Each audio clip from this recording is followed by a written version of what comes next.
You've written a new book. It's called Keep Telling Yourself, Shift Your Story and Create a Life of Abundance. So congratulations on that. And the foreword is by Jesse Itzler. Yeah. And in it, he writes, the stories we tell ourselves shape our reality.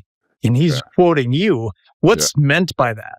Yeah. So a lot of people look at the life they have, but they don't see themselves as the author. They think that the author of their life is the circumstances. The circumstances define their life. And it's really not, that's simply not true. It's the stories we tell ourselves we create our life. If you're a great storyteller and you pen a great life, you will have a great life.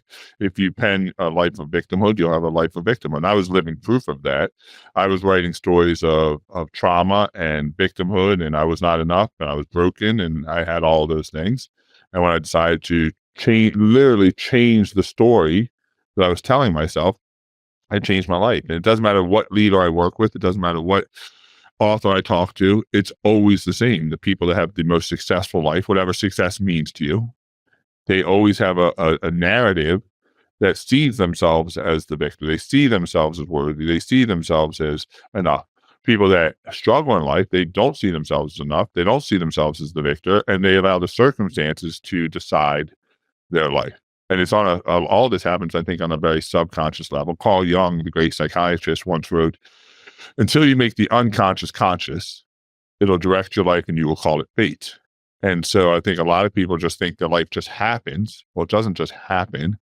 It's a result of the stories we tell ourselves, because that shifts our behaviors, and our behaviors create our reality.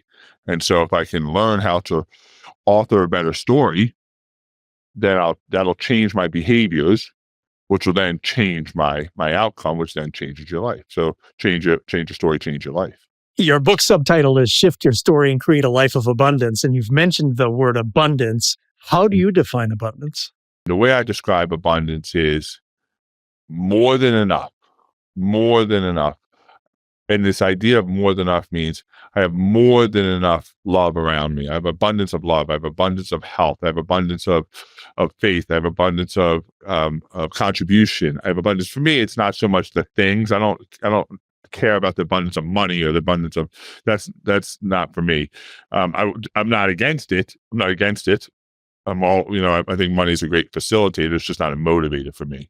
But I think for abundance means that I have more than enough. And the challenge with this is, will I ever reach the level of where I go, okay, I have enough? I can then become complacent. And I hope not. I haven't got to that level yet, because the more I contribute, the more I create, the more I love, the more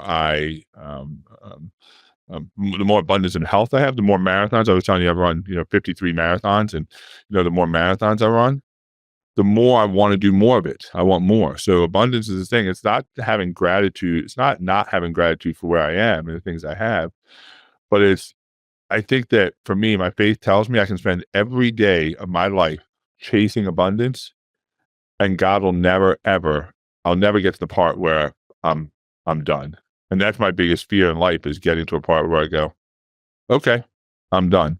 So for me, abundance is having more than enough, but it's also kind of a two-edged sword, because I don't think I'll ever get to that point where I actually have more than enough.